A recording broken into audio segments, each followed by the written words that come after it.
Hello guys, last video में हम लोगों ने टेंस को पहचानना सीखा था, जिसमें हमको पता चला कि आखिरी के 2 वर्ड देख के ही हम पहचान लेते थे कि कौन सा टेंस है ये। अब ऐसे ही इंग्लिश में एक दूसरे को अलग करती है उनकी हेल्पिंग वर्ब। जो इंग्लिश में टेंस लिखे होते हैं उनको हम अलग अलग उनकी हेल्पिंग वर्ब्स की वजह से ही पहचान पाते हैं। तो टेंस को सीखने से पहले हमको उनकी हेल्पिंग वर्ब्स के बारे में ज़रूर याद करना पड़ेगा। तो आज का हमारा टॉपिक है यस, हेल्पिंग वर्ब्स। तो लेट्स स्टार्ट। सबसे पहले हम प्रेजेंट टेंस की हेल्पिंग वर्ब से मिलते हैं। यस, प्रेजेंट टेंस के वही चारों के चारों tenses, indefinite, continuous, perfect, perfect continuous, सबकी अपनी अपनी हेल्पिंग वर्ब है। इंडेफिनिट की हेल्पिंग वर्ब दे रखा है आपको डू या डज। कंटीन्यूअस की हेल्पिंग वर्ब है आपकी इज, एम और आर। और आपकी परफेक्ट की हेल्पिंग वर्ब दे रखी है हैज, है। और परफेक्ट कंटीन्यूअस की है हैज बीन और हैव बीन।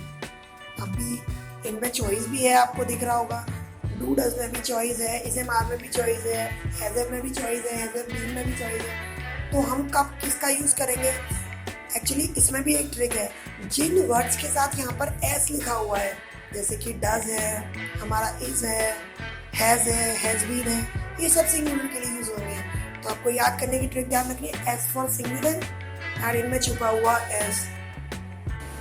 तो जब आपका सब्जेक्ट सिंगुलर हो तो इनमें से वो वर्ड्स चूज करिएगा जिनमें एस लगा हो। एंड बचा एम। एम तो आपको पता ही है, आई के साथ यूज होता है।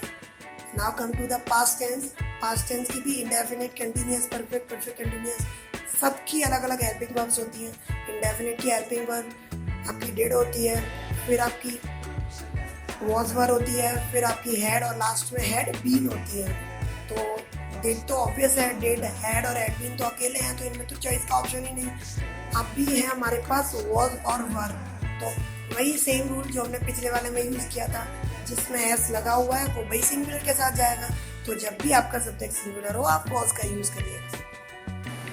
And now future tense. Future tense में आपका वही indefinite, continuous, perfect, perfect continuous. Indefinite में जो आपकी हेल्पिंग वर्ब होती है वो सेल या तो विल होती है, ऐसे ही कंटीन्यूअस में सेल बी या तो विल भी होती है, ऐसे ही परफेक्ट में सेल हैव या तो विल हैव लगती है, और फ्यूचर परफेक्ट कंटीन्यूअस में आपकी सेल हैव बीन या तो विल हैव बीन लगता है।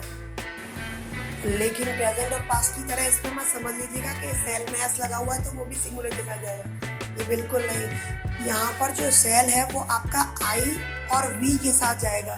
जब भी आपके सेंटेंस में सब्जेक्ट आई या फिर वी हो तब आप शेल का यूज़ करोगे सभी सेंटेंस में। बाकी सबके लिए आपको विल का यूज़ करना पड़ेगा।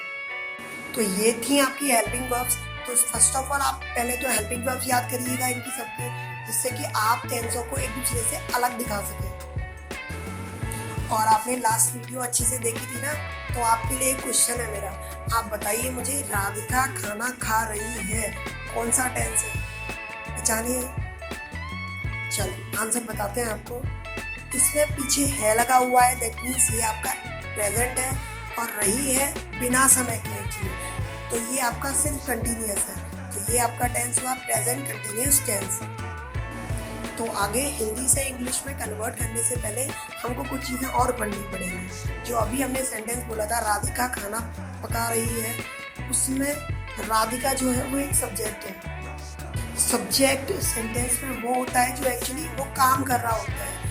अभी यहाँ पर वो पका रही है, तो पका रही एक यहाँ पे वर्ब हो गई, उसकी मेन वर्ब जिसको हम बोलेंगे। ध्यान रखिएगा, this is not your helping verb, ये आपकी मेन वर्ब है। हेल्पिंग वर्ब तो हमको याद करनी पड़ेगी। अब मेन वर्ब और डिटेल इन्फॉर्मेशन देती है आपके ऑब्जेक्ट के बारे में। तो वो पका रही है, तो यहाँ पे पता चल रहा है आपको क्या पका रही है वो, यस, खाना।